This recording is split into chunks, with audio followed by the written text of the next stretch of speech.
to the hey, all you sports fans out there in the tubosphere, to you, the individual, as part of that collective. One is the most important number.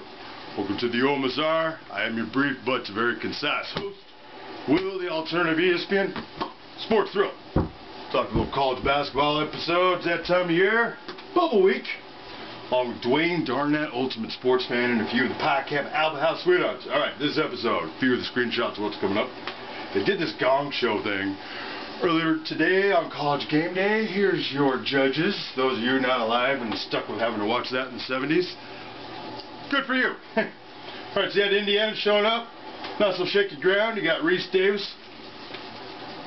Looking very dapper, I must say. Dude here you'll love, going off in the Tar Heels house. Best act to boot. Jay Billis losing his. I just can't take this anymore. This guy talking smack about Duke. And then your final gong by Seth Green, courtesy to, wait for it, yeah, bro, UCLA. Alright, so the OMSR being in SoCal, I got a little quickie sport rant about that, and we'll get to it. Headshot from the OMSR episode that started it all. Alright, so students of their respective schools, and that is kind of emblematic of people here, like, in my opinion, not being from here, but having been here now over a decade. Too casual, most definitely. Flip-flops with shorts, horizontal stripes, or not even board shorts, or khakis with a top that fits too tight. And one of those type of guys, with all due respect, hanging out the arms like that, is like, okay, that's cooler, trying to look a little bigger. But you have to look at least a little bit like you touch dumbbells. You know, more than just here and there, instead of a bum-dell computer. Right. And that's all I'm going to say, because chances are his parents aren't too far away from here from the OMSR in Calabasas. I'll be running my mouth off to it. Try not to be too mean-spirited here. And then, of course, the ending to this was unscripted. That's why I suggest it's probably the last time they'll do this. Of course, there's only one bubble week. Giving the resume respect to schools, those who are swept bullets, nothing else you can do to prop up your situation, to try and get in or not, the playing games and so forth. That's it. End of the regular season today and tomorrow. The ending was, you know, my advice to ESPN, being, you know, somewhat affiliated with them. It has to be more choreographed next time around. Or if they're going to do a gong show for who's first out of the tournament. Funny bit, but the ending, a little bit awkward. Alright, thanks for watching. No silly DUIs while you're out there. Reminding you, sports and alcohol, they are joined at the hips. So pace yourself. Alright. Roll please. And now, ladies and gentlemen, welcome to a remake of the 1970s hit, The Gong Show. And here's America's favorite game show host, Reese Wink Davis. Thank you very much, brother. Oh, hey, you shouldn't have. Thank you all for coming out to The Gong Show. All right. Hey, let me show you how this works right here. You know, it's a week until Selection Sunday, and there are all kinds of teams hoping to throw their hats into the ring to make it to the NCAA tournament. So here's what we're going to do. Bubble teams are going to come out and present their acts in front of our esteemed judging panel. If they like what they hear, they'll let them fly by. What, you've never seen a black Russian before? I remain to comment on that. I like hosting the Gong Show, so I'll continue to do so. They'll have 24 seconds to make their case, which should be the length of the college shot clock, by the way, but I digress. So let's have our first bubble act come out, all the way from America's heartland, where they nail tire rings on barns to make great shooters, from Bloomington, Indiana, the Hoosiers. Don't snooze on this alarm, because can't lose the Who's. It's going to be awesome. Listen, yeah, we may have had losses at the beginning, an early loss to Eastern Washington. Okay, fine, but let's look at the big deal. We beat Maryland, Ohio State, we beat Butler and SMU, and we had 5 wins versus the top 50 teams. I don't know about you. Whoa.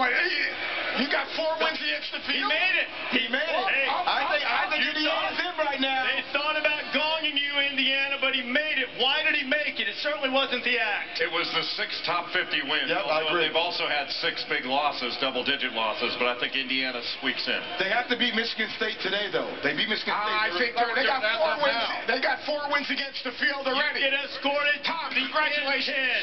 Indiana. Yeah, baby. Is a tough schedule, but many believe them to be all hat and no cattle. Welcome, Texas, on our Gong Show stage. Howdy, y'all. They say everything is bigger in Texas, and that's especially true for our strength of schedule. We have the 10th hardest schedule in the nation, and we're still 28th in BPI. That's a good point. That's a good point. That's a statistical analysis. Not bad, Jay. Well, no, wait. No. Hey, do you know what BPI stands for? No! Get out of here. Not yet. Seconds left. You almost made it through. Why? There's 3 and 12 versus top 50 teams, and I'm tired of us giving an advantage to these teams in a bigger conference. They're not in right now. They got wins against the projected field. A lot of teams don't even have wins against the projected field. It is Texas is the lowest play in our state, and you are alone in the outcome. Texas, we'll see you. Oh. Once upon a time. Don't agree. Once upon a time, this team felt like a lone member of the Wolf Pack. Will others join from just down the road in Raleigh, North Carolina State? That's the sound a happy wolf makes when it gets over 500 in the ACC. I'm calling you out, Tarholes. I heard you and Duke have a tea party tonight. Oh, after we crushed you this season. Mess with the wolf and you get the horn. You made it! Jay Billis, you wanted to gong. You did not. Why? It's close to the line, but NC State has beaten Duke. They've beaten North Carolina and Louisville. Nobody else can say that. I think with the strength of their wins, NC State gets in. Not only do they get in, I think they advance. This team can score. Trevor Lacey's a stud. Join Indiana in the end column. I'll be at the tea party. Not popular here. Our next act, Bubblicious, a week away from Selection Sunday. Will they survive the 24 seconds, the most storied program in terms of championships in the history of the sport? They will. UCLA. Hey, listen up, broskies. LA's all about ups and downs, and it's about to be high tide for the Bruins. Sure, we started out the season 11-9, but we won 8 out of the last 11 games. And we have a top 20 schedule, man. Get him out. You gotta beat someone against the field. I mean, you have 2 wins against Stanford. Who cares? They're not playing in the field. You got an Oregon win and a Utah. And by the way, you don't get in the field when you get beat by 100. 128th in net efficiency. That's a downer. So they're out? I have nothing else left to say. Nothing else left to say? Brilliant. I thought maybe it was the whole Surfer Dude act that got you going. Turns out your team doesn't cut it. Meet you on the beach, bro. Texas. Local team here. Quietly confident, efficient, coached by a silver fox. Let's welcome the Davidson Wildcats to the stage. All right, let's hear it, Wildcats. We're 22-6, and we're leading our conference. We've won our last 8 games, and we're going for 9 tonight in Pittsburgh. We beat Duquesne at home, and we can beat them away. Come on, people love watching us. 79.6 average points per game. You can't beat that. That's top 10 in the nation. Davidson. How about when we just beat ECU? We love you, Skeeto guy. We stand behind you. Celebrating beating ECU. ECU. You made it. You made it. Win last night, Dave. You know what? You make shots. You're like you. Wait, you're into the big dance.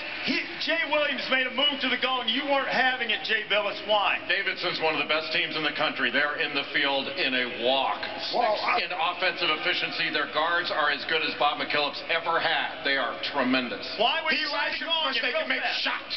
Real fast. Why? It was all for effect. It was all for effect. Don't say that. You're in. Davidson. It was all for effect.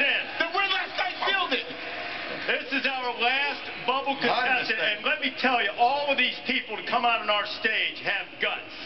But when you lost to a team with a nickname called the Ospreys, and you're still coming out here, Purdue, bring it, Purdue. What do you got, Purdue? Is it hot out here, or the Purdue Boilermakers just making it hotter? I mean, come on, we're 11-6.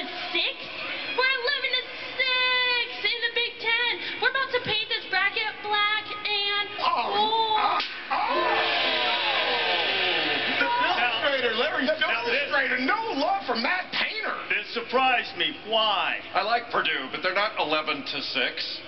They're 11 and 6. So you... I cannot let that error go by. You're gonging the act, but not the actors at Purdue. She's a fine student and a beautiful young lady, but it is not 11 to 6. 11 and 6. That could be the score of some college I think basketball that games shows this year. you right now what a fine margin it is between making the NCAA tournament and not. I can attest to that. Wait a minute. Yeah. The ultimate bubble. Wait a minute. Wait. Wait. Responsible. I think I hear some music